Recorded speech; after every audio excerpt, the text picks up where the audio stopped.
Welcome to another episode of The Brand Called You, a podcast and podcast show that brings you leadership lessons, knowledge, experience, and wisdom from thousands of successful individuals from around the world.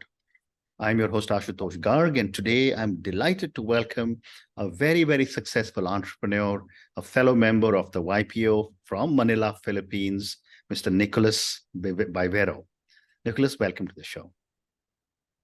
Yeah, thank you so much, Ashutosh, for having me here. It's a Thank pleasure to be on your podcast, and looking forward to this conversation. Thank you. Nicolas is the Chief Executive Officer and co-founder of Penbrothers, and we're going to talk about Penbrothers today. And as I mentioned, he's a fellow member of the YPO. So, Nicolas, before we talk about Penbrothers, tell me about your journey, because I know you were in the corporate world, and what motivated you to become an entrepreneur? Thank you for that question. It's a little bit more complicated to answer. So I'm actually a child of different cultures. I'm half German, half Venezuelan. I grew up in many places around the world. And I started my corporate career actually in Japan. I had the great opportunity of working at a Japanese company as, at that time, the only foreigner doing international business development. So my first 15 years of my corporate life was actually overseas business development out of Japan in Southeast Asia. And so this is how I started with getting more and more interested in the entrepreneurship itself, because I was together with a team. We were building new companies and new businesses in the Philippines, in Thailand, in Taiwan, in Singapore, and other places. And so step by step, you learn the different bits and pieces it takes to set up a company, from the initial feasibility studies to actually the incorporation, to building the team, to dealing with the customers' problems, and so on and so forth. So it gave me, that work with the Japanese company gave me a great exposure to almost everything related to being an entrepreneur and becoming an entrepreneur, but without actually being an entrepreneur, because obviously I was working for a much larger corporation. Yeah. But it created this more and more interest. And when the opportunity came up to actually do something in the Philippines by myself, together with my co-founder, I felt that there was a great opportunity to try out, to apply everything I learned while being in corporate. Fascinating. So let's talk about Penbrothers, which is a professional employer organization, or a PEO. Can you give me a brief introduction of Penbrothers and how was the idea conceived? So Penbrothers itself is a company that, if I want to simplify it, we do remote staffing. So we provide people, talent from the Philippines to companies around the world, but without these people leaving the Philippines. So they are with us in the Philippines. They're employed by us. They are working in the Philippines, either in our offices or from home. Remotely, but they are assigned to each specific client and work for that client from the Philippines. So we handle everything which has to do with the finding the talent, the recruiting the talent, to onboarding, to the payroll, similar to a staffing company, so to speak.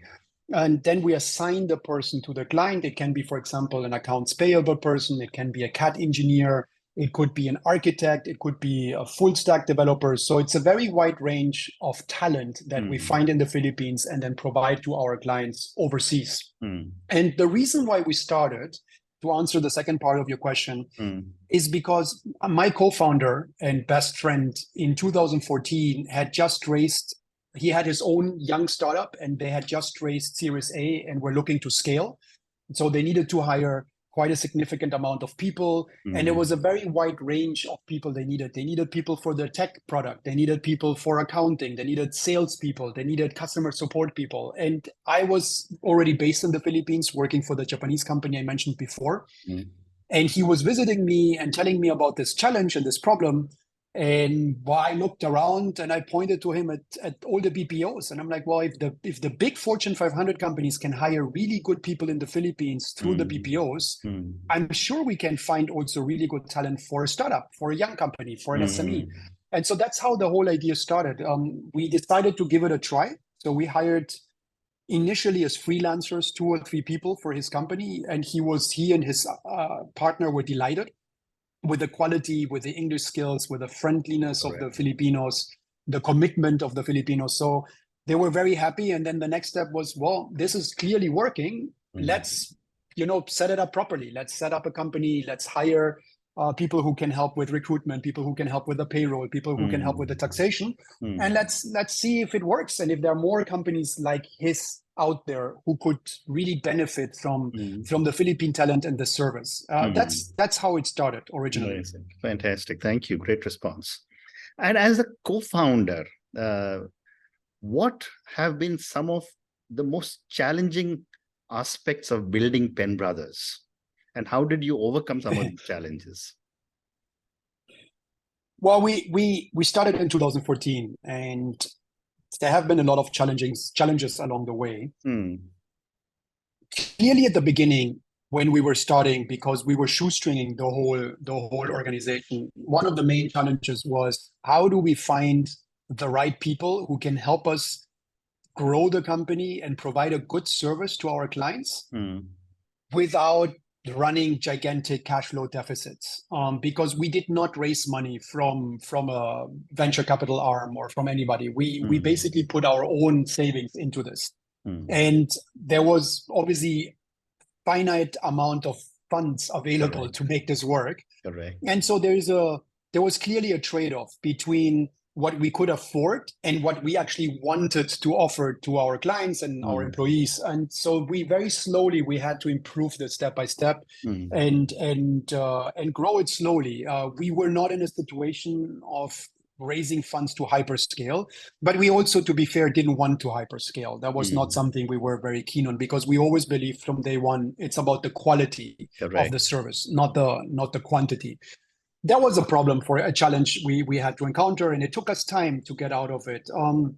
Hiring the right people, realizing that many times, let's say, a client would have a notion of what he wants to have as a talent, but translating that properly to Philippine standards, also something we had to learn and we had to work on.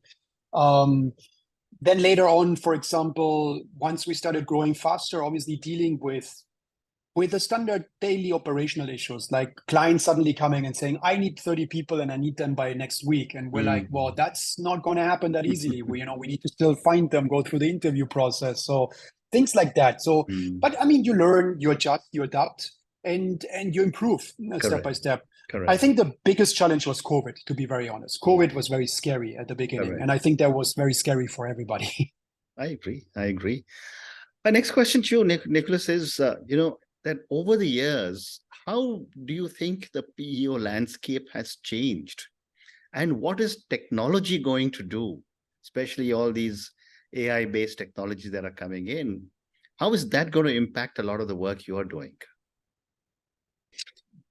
Let me start with the first part of the question. I think the landscape has changed quite significantly, and it's fragmenting to a degree into different types of PEOs, different types of remote staffing providers. During COVID, maybe that started already a little bit before COVID, but specifically during COVID, there was a lot of money being funneled into platforms, so PEO platforms. There are a larger number of them out there, but they are platforms. They're like self-service platforms. So they provide you obviously with a degree of simplicity, but they also only provide you with a certain minimum base level of service. Then there are other providers to which I believe we belong, which is a more comprehensive package in the sense that we provide, I call it a consultative approach.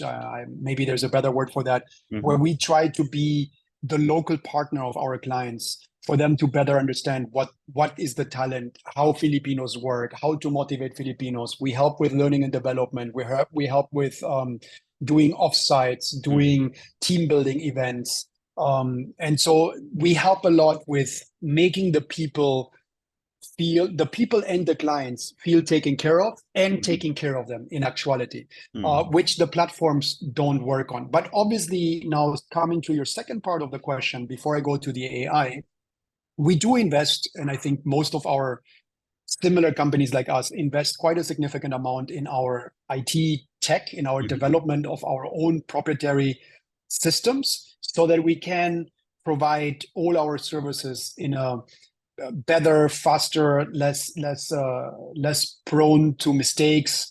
A lot can be done online, so you can raise tickets online. You can interview people online. You can have, for example, initial interviews recorded and then reviewed.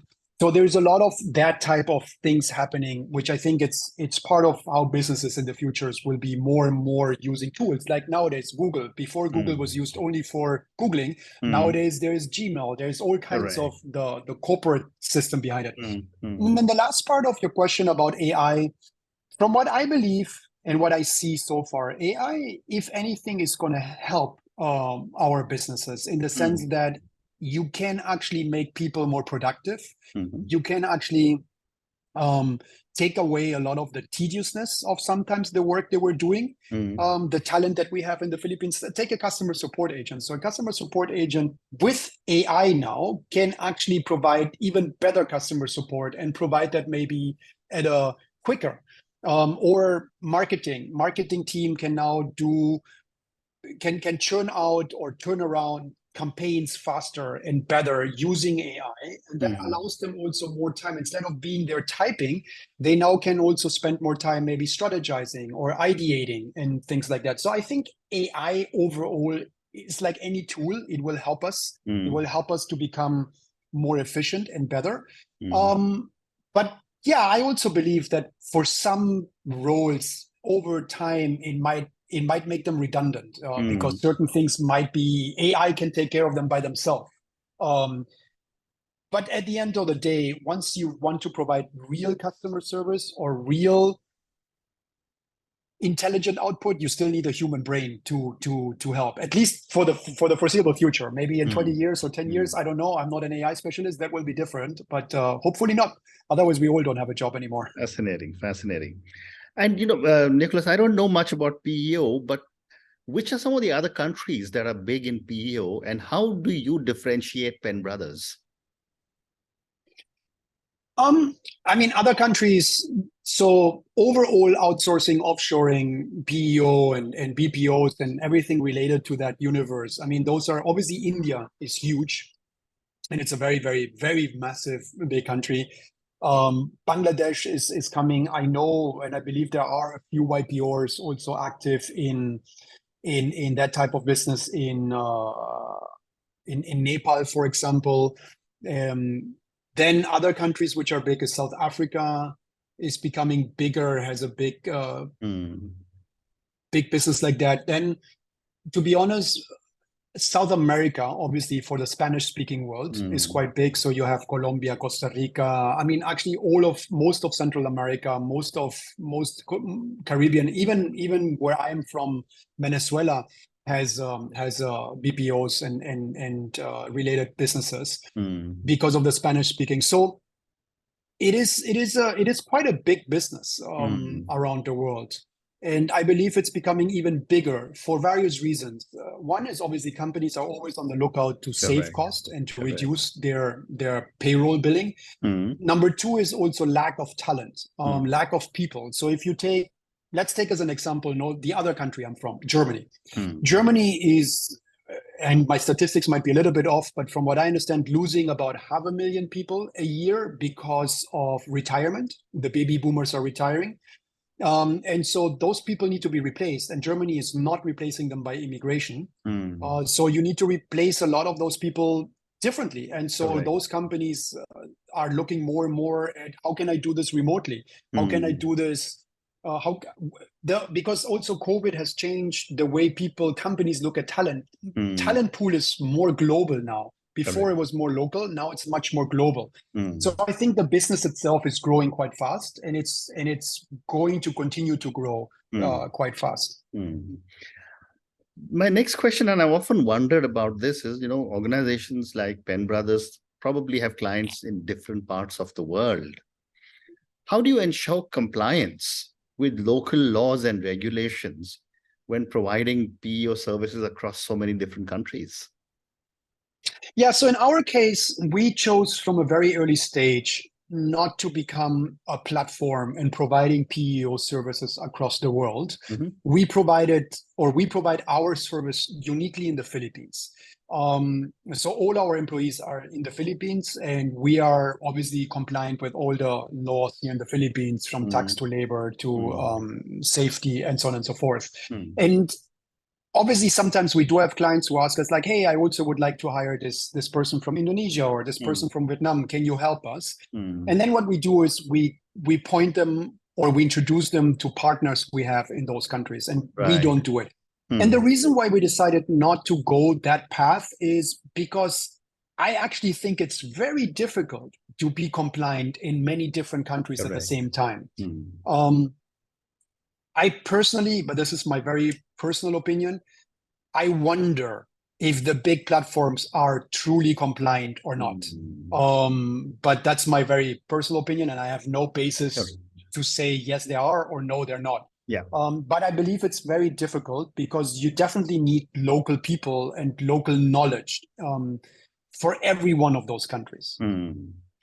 My next question is, relating, you've probably say, so you've got a set of people in the Philippines who are working with someone in Japan or someone in Singapore or wherever.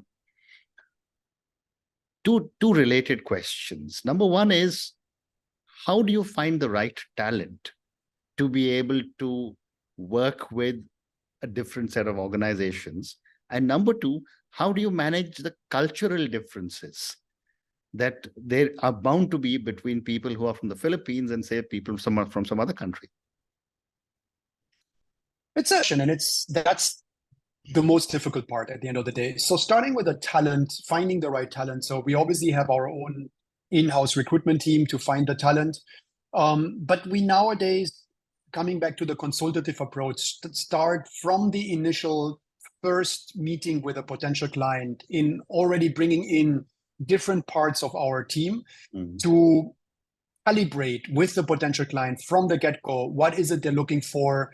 How does the job description translate to the Philippines? What are the must-haves? What are the nice-to-haves? What are things they don't want to see from a talent? And then we also spend already at that point explaining a lot on the culture of the Philippines and the advantages and disadvantages of the Filipinos as a talent, and working with, let's say, a Singaporean company or an Australian company or an American company. So there's a lot of work, consultative work already done there. The calibration is very, very important because, for example, if a Singapore company says, I'm looking for a senior full stack developer XYZ, that doesn't translate directly to exactly a senior full stack developer XYZ in the Philippines. The expectation levels can be different. And so we need to really calibrate that and also explain alternatives. For example, we have obviously by now a lot of data, and it allows us to say like, well, honestly speaking, that type of talent you're looking for, you will not find in the Philippines. That's a unicorn. But we can help you by, for example, splitting the role in two different pieces. And that will also allow you to achieve the same and potentially achieve even more. So we also sometimes help our clients think a little bit outside of the box. That's on the talent side. On the working, and then later on, working with the talent and making sure that cultural problems and also other problems are tackled.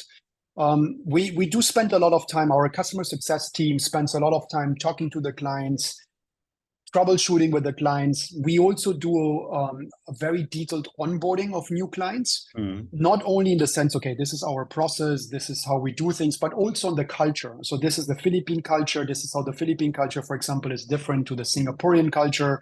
It's something our team has been working on since about the last 3 years. And we really have a seminar with new clients and also with the team leaders of the clients on those cultural differences and explaining how Filipinos react to certain things, how they try to communicate other things. And that's very, very important, because otherwise the client can potentially very quickly get frustrated because they're like, well, they're not delivering. But they're also not saying anything. I was like, yeah, well, because they're passive aggressive. So that working with the client and explaining to clients has been very, very key to the way we do things and also to our success, to be very honest. Amazing. So, Nicholas, I have time for two more questions. Yes, My next absolutely. question is that what are some of the common mistakes you see a lot of businesses making when they decide to outsource or partner with uh, a PEO?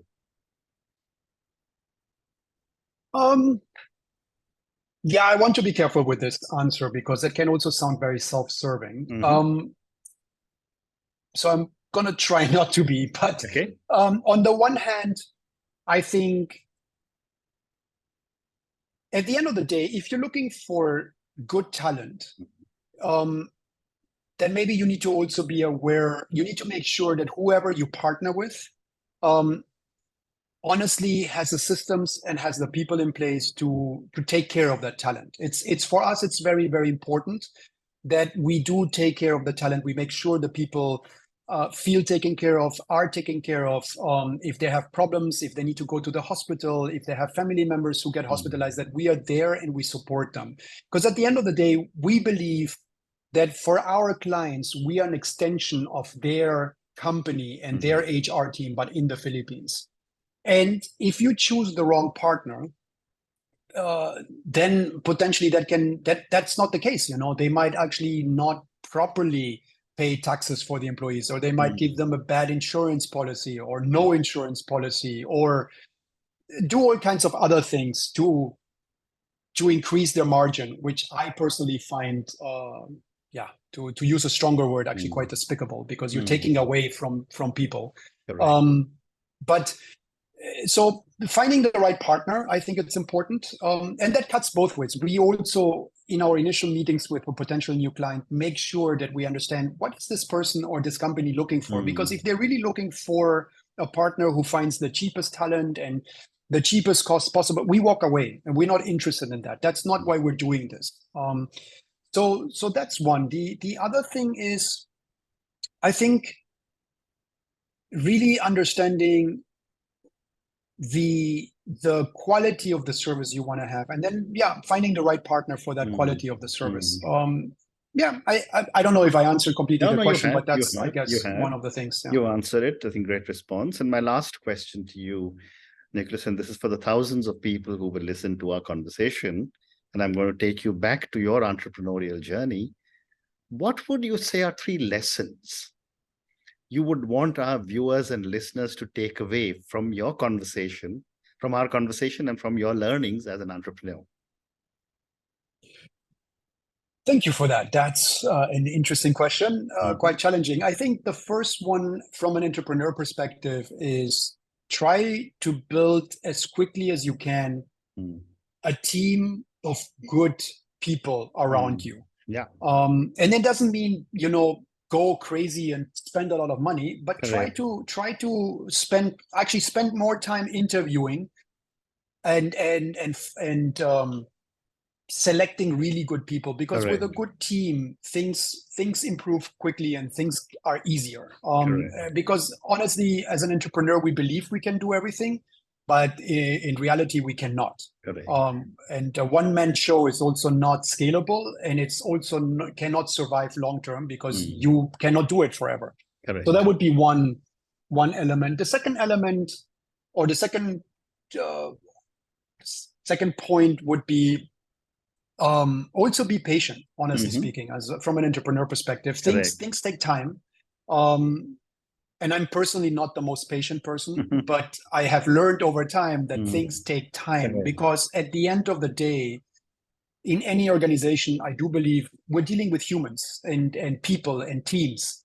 And to make them come together, make them work properly, make them jive, it takes time. And that is something I had to learn. And then on the third one, for the business itself, I think it's what I mentioned in the last question. It's really, if you are interested in building in tapping the remote, the global talent pool, if you're like, okay, I'm a company in Singapore and I need XYZ people, and I'm open to actually hiring them in the Philippines or in Bangladesh or in India or in South America, spend a little bit more time finding the right talent. Finding the right partner and also the right talent, because if you choose the right partner and also the right talent, it will be a success. And if it's a success, it will help you as a company, and it will really enable you to scale faster or to grow better or to grow smarter.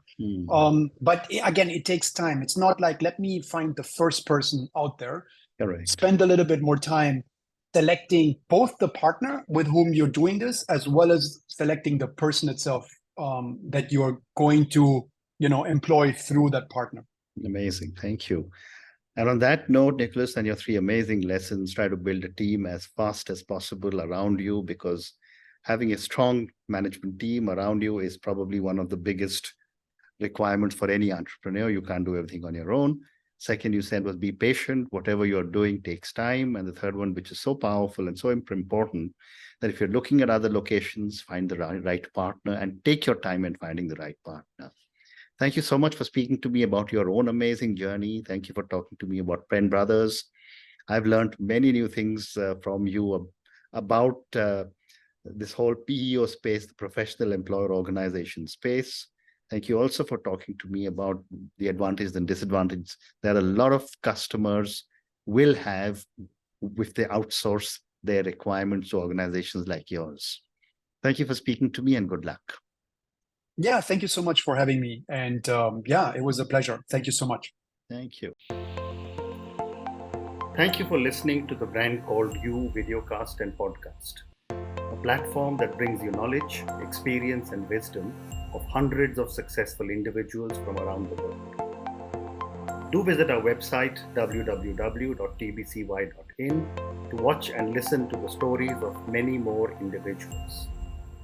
You can also follow us on YouTube, Facebook, Instagram, and Twitter. Just search for the Brand Called You.